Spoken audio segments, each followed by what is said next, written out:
Le 28 février 2024, la société Ineos de Jim Ratcliffe a acquis un tiers des parts de Manchester United pour un peu plus d'1 milliard de livres.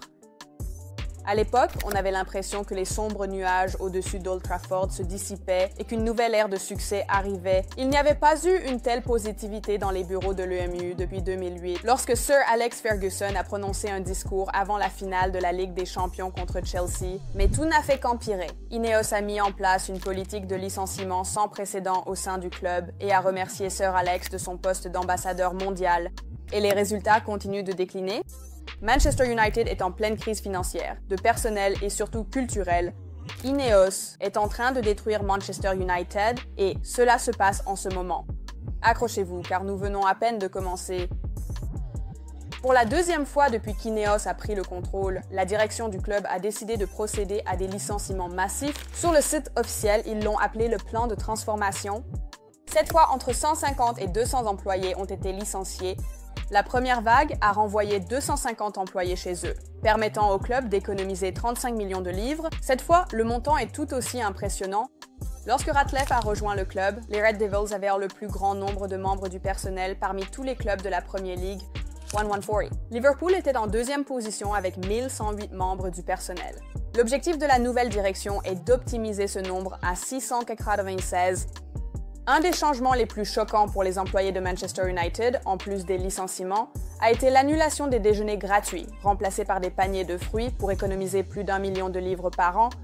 Cette décision a suscité des réactions négatives, surtout compte tenu du fait que le club a dépensé environ 20 millions de livres pour les licenciements de Ten Hag et Dan Ashworth, sans parler de la nomination d'Omar, qui a coûté des dizaines de millions de plus, et maintenant son nom est déjà associé à un possible licenciement. Une autre décision coûteuse. Le prochain entraîneur pourrait être Xavi. Au final, ce sont les employés qui paient le prix des mauvaises décisions de la direction, qui continuent de mener à des erreurs coûteuses. Pourtant, la réduction agressive des coûts ne montre aucun signe d'arrêt.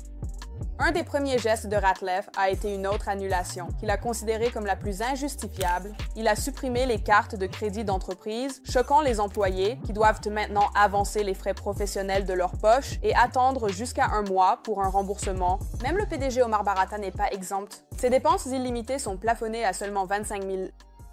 Le bookmaker Petty Power s'est moqué des réductions de coûts de Ratcliffe dans une publicité, mettre en avant les mesures d'austérité de United, mais pour les employés du club, ça ne ressemble pas vraiment à une blague. Regardez cette beauté. Each year, we shave off 10 centimeters from a scarf. Tourists will still buy them. Neck's not that big anyway. Ratcliffe pense que réduire les coûts était nécessaire pour améliorer l'efficacité, car le club ressent encore l'impact des transferts ratés, surtout l'été désastreux de 2022, lorsque 155 millions de livres ont été dépensés pour Anthony et Casemiro. Quel été épique c'était! Après, Sir Jim Ratcliffe a pris le club, un budget zéro a été introduit, des contrôles des dépenses. Récemment, achats excessifs de fournitures bureau ont été réduits, beaucoup considérés non essentiels. Les retours de bande est devenu viral et un mème. Les employés ont également remarqué des portions de nourriture plus petites et moins d'options de plats. Le club pousse pour un environnement sans papier, allant même jusqu'à annuler la prime du steward de la semaine. Le meilleur employé recevait auparavant un bonus de 50 €, mais maintenant c'est juste un certificat.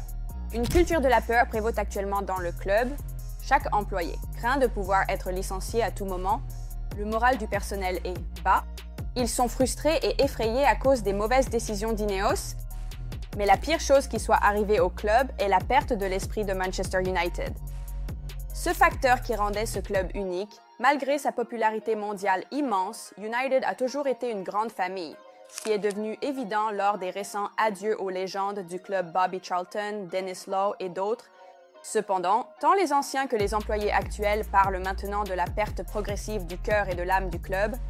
Redleaf tente de changer la culture des emplois à vie et a annulé la prime de 30 ans de service. Un employé qui s'approchait de cette prime a fini par être licencié et a perdu une partie importante de son salaire. Certains membres du personnel étaient confiants quant à la sécurité de leur emploi, mais ont reçu des avis de licenciement potentiels. Quelques jours plus tard, ils ont été contraints de rentrer chez eux.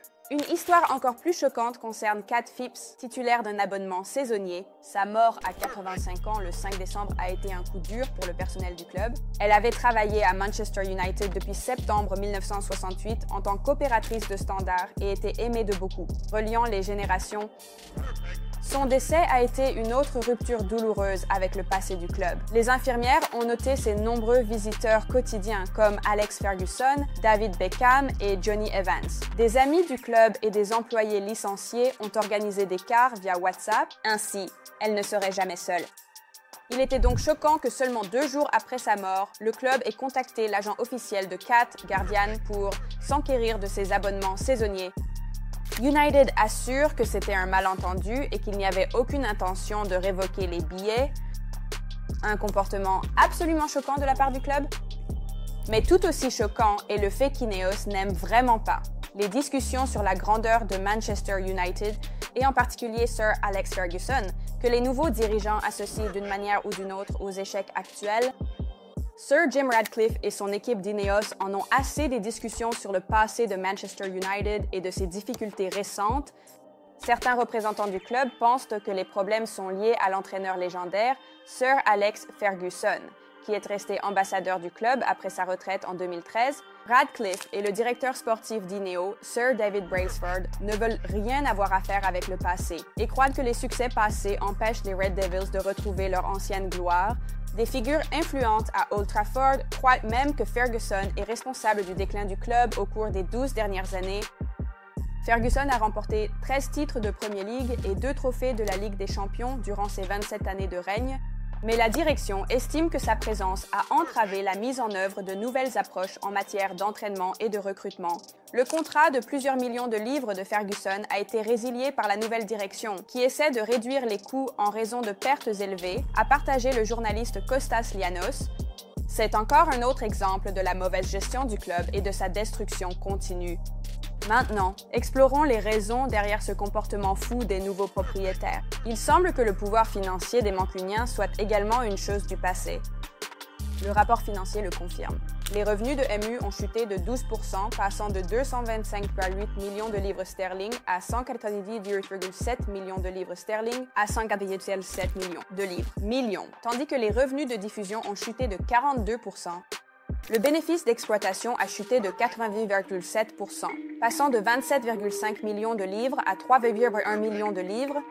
La seule bonne nouvelle, c'est que les revenus commerciaux ont augmenté de 18,5%, passant de 61,8 millions de livres à 85,1 millions de livres. Le club a dépensé 14,5 millions de livres en indemnités pour Erik ten Hag et son équipe. Et la dette a augmenté de 106,6 millions de livres à 515,7 millions de livres, malgré l'investissement de 238,5 millions de livres de Jim Ratcliffe. Manchester United doit également 414 millions de livres à d'autres clubs pour des transferts, dont 154 millions de livres doivent être remboursés d'ici 2025. Les paiements d'intérêt sur les prêts ont augmenté de 32 millions de livres à 37 millions de livres. On parle de le Barcelona anglais, mais pour l'instant, il semble même que les Catalans s'en sortent un peu mieux. Mais ce n'est pas tout. Les problèmes financiers de Manchester United pourraient encore s'aggraver. Les réserves de liquidité du club diminuent rapidement. Manchester United avait 308 millions de livres en banque et à ce jour, il ne reste que 95 millions de livres, avec une baisse de 54 millions de livres rien qu'en 2024. La pénurie de liquidité a empêché le club de renforcer l'équipe pendant l'hiver, n'investissant que 26,7 millions de livres dans Patrick Dorg et Aiden Haven. Les réductions de personnel ne sont pas la seule solution. Ratcliffe va également augmenter les prix des billets à 66 PR. Cela semble être une préparation pour une saison sans Coupe d'Europe. Les fans ne devraient pas payer pour un problème causé par nos dettes. Quoi? Les fans sont mécontents et la cote de Ratcliffe est en baisse. L'expert financier Kieran Maguire pense que la seule façon pour un club de survivre est de gagner la Ligue Europa pour revenir en Ligue des Champions. Sans cela, la situation ne fera que s'aggraver. Mais l'équipe actuelle peut-elle gagner un tournoi européen de 2e niveau? Il n'est même pas garanti qu'il passe le cap de la Real Sociedad en 8e de finale. De plus, il semblerait que le PDG Omar Barata ait lancé le projet 150, visant à ce que le club remporte le championnat d'ici 2028 sur le site de Manchester United. 150e anniversaire. Mais est-ce que quelqu'un y croit vraiment en ce moment? Radcliffe a également l'intention de construire un nouveau stade de 100 000 places pour 2 milliards de livres. Mais pour l'instant, ce plan semble utopique alors que le club commence à sombrer dans la dette. Les fans de Manchester United, accueillant l'arrivée d'Ineos et de Jim Ratcliffe, voient maintenant le milliardaire pas mieux que la famille Glazer. Jim, tu es aussi gros qu'un idiot que les Glazers, ont-ils crié avant le match contre Fulham.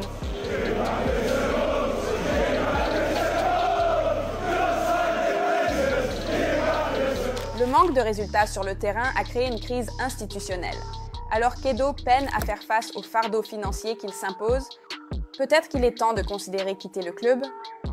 En ce moment, parmi les fans de Manchester United, le milliardaire qatari Sheikh Hassim bin Hamad Al Thani est très populaire, prêt à rembourser toutes les dettes du club et à offrir 5 milliards d'euros à la famille Glazer. On peut être sûr qu'en ce moment, les fans des Red Devils prieraient pour un tel accord. La culture de la peur qui prévaut actuellement à Manchester United n'est pas propice au développement. Tout le monde s'accorde que le club et l'équipe ont besoin d'un nouvel élan. Mew peut devenir une équipe de milieu de tableau bientôt et être relégué en Championship.